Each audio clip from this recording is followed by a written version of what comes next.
As I was watching this movie, I was like, this is quite a bit like the first Joyride. But then by the end, there's a giant twist in the plot. It takes a total turn, and it works.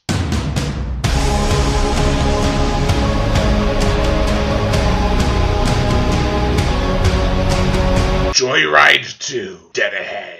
Unrated. So, 4 friends are on their way to Vegas. Their car breaks down, they come upon a house, and they borrow some guy's car while leaving him a note saying they'll bring it back, and giving him their phone number, just in case he needs to reach them. That's always a smart idea. Come on, how else is the killer gonna establish who you are and where you are, and how he can manipulate you? He'll take everything you have! Joyride 2 has stupid characters, they make stupid decisions. In the end, it's actually a really well done, action-packed, tense, well thought out, pretty damn well executed horror film that surprisingly has a mean-spirited and just playing evil villain. The best part about Rusty Nail is that he barely displays any emotion. In fact, the 2 big ones he displays is joy from killing people and anger when they're not doing what he wants them to do. My favorite scene actually is the opening scene where he kills the prostitute. He's like, I'm heading home. And then the prostitute's barely emotional. She's like, what do you want me to do here? And then he's like, get out. He locks the door. He rolls down the window and says, get out that way. She tries to crawl out that way. But then he starts driving forward after rolling up the window a little bit so she can't escape. And then she hits her head face first onto another truck. That was fucking badass. Now, no matter how many stupid decisions the characters make, they are all still very likable. Nikki Acox is in this film.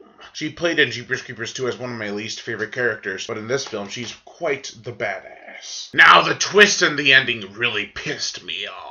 Because I know there's a Joyride 3, and it has Rusty Nail, so I was like, yeah, he's gonna survive. But at the end of this movie, they had to have killed him, or else he's like a ghost or something, because seriously, that guy was dead. Before I give my overall rating, I have to say that this film is quite twisted. And you'll know when it starts to turn really twisted, because there's the scene where a girl's getting undressed in front of what they assume is Rusty Nail, but it's actually... Overall, I give Joyride 2 Dead Ahead a 3.5 out of 5. I am Brian Gatto, host of Horror Show Movie Reviews. Make sure to like my Facebook page in the description below, and to leave comments and subscribe.